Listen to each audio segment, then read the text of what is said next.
ব্যবহারিক নীতিবিদ্যায় কৃপাহত্যা বা ইচ্ছামৃত্যুকে ঘিরে বিভিন্ন প্রশ্নের উদ্ভব হয়।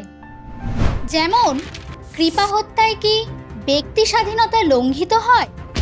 কৃপাহত্যায় চিকিৎসা নীতি লঙ্ঘিত হয় না? কৃপাহত্যা কি হত্যারই নামান্তর নয়? কৃপাহত্যা আইনসম্মত হওয়া যুক্তিসঙ্গত?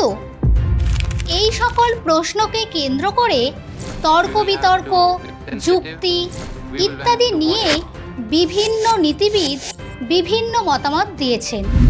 কেউ কেউ কৃপাহত্যাকে সমর্থন করে এর পক্ষে যুক্তি দিয়েছেন, আবার কেউ কেউ কৃপাহত্যাকে সমর্থন না করে এর বিপক্ষে যুক্তি দিয়েছেন। কৃপাহত্যার বিপক্ষে যে সকল যুক্তি পাওয়া যায় সেগুলি নিয়ে আমরা এই ক্লাসে আলোচনা করব। প্রথমত, কৃপাহত্যা প্রকৃতির নিয়ম বিরুদ্ধ। আমরা জানি মানুষ প্রকৃতির এক অনন্য সৃষ্টি। প্রকৃতির সমস্ত প্রক্রিয়ার মধ্যেই মানুষকে বাঁচিয়ে রাখার এক প্রবণতা লক্ষ্য করা যায়। পর্যাপ্ত পরিমাণ আলো, বায়ু, জল, খাদ্য, বাসস্থান ইত্যাদি সব কিছুর যোগান দিয়ে প্রকৃতি যেন মানুষের অস্তিত্বকে বাঁচিয়ে রাখতে চায়, মানুষের জীবনধারা রক্ষা করতে চায়। এটিই যেন প্রকৃতির উদ্দেশ্য। কিন্তু কৃপাহত্যাকে সমর্থন করলে প্রকৃতির এই নিয়মের বিরোধিতা করা হয়, তাই কৃপাহত্যা গ্রহণযোগ্য নয়। দ্বিতীয়ত, কৃপাহত্যা জীবননীতির মূল্যকে লঙ্ঘন করে এবং মানুষের ভবিষ্যৎ পরিকল্পনায় বাধা প্রদান করে। জীবের ধর্ম হল জীবনকে দীর্ঘায়িত করা। জীবরূপে মানুষও তার স্বভাব ধর্ম অনুযায়ী সবসময় দীর্ঘ জীবন কামনা করে এবং সেই হিসেবে সে তার জীবনের ভবিষ্যৎ পরিকল্পনা করে। আর এই পরিকল্পনাকে বাস্তবায়িত করার জন্য, সার্থক করার জন্য মানুষ বেঁচে থাকতে চায়।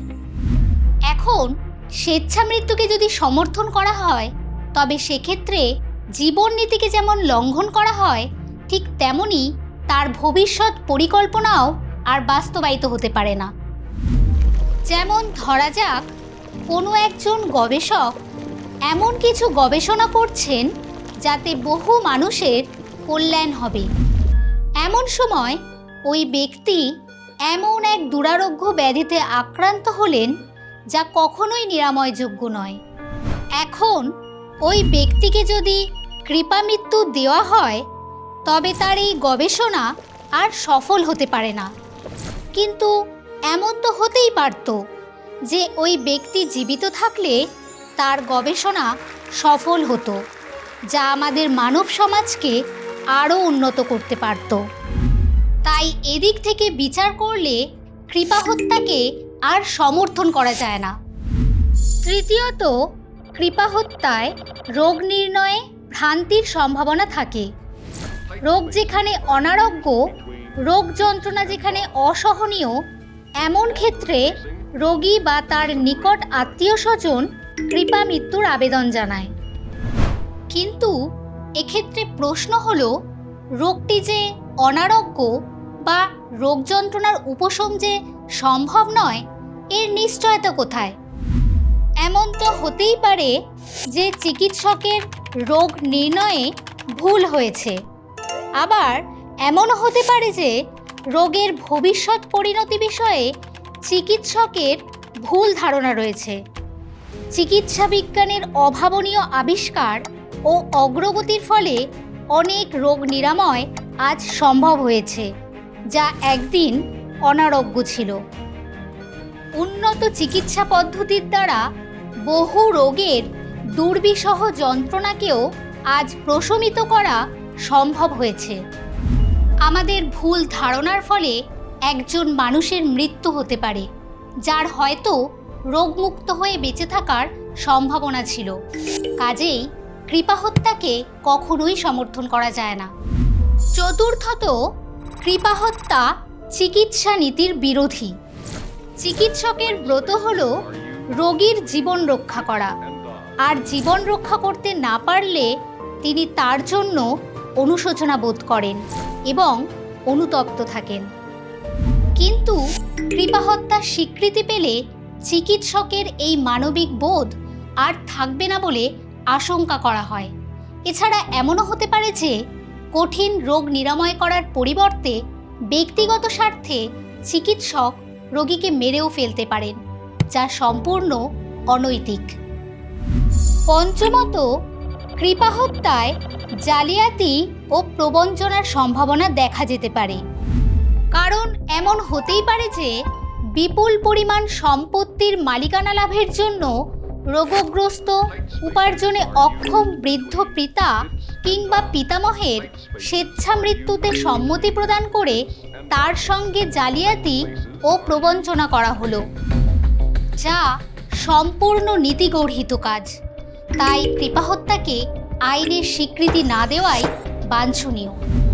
ষষ্ঠত, কৃপা হত্যার বিরুদ্ধে এক উল্লেখযোগ্য যুক্তি হল স্লিপারি স্লোপ যুক্তি। এই যুক্তিতে বলা হয়, সর্বক্ষেত্রে কৃপা হত্যা সমর্থিত হলে তা পিচ্ছিল পথে গণহত্যার দিকে অগ্রসর হতে পারে, যা খুবই বিপজ্জনক। যেমন জার্মানিতে নাৎসি সরকার 1939 সালে এক কর্মসূচি শুরু করেছিলেন, যেখানে অচিকিৎসাযোগ্য রোগী ও অসহনীয় যন্ত্রণায় কাতর মানুষদের করুণামূলকভাবে মৃত্যু দান করার কথা বলা হয়।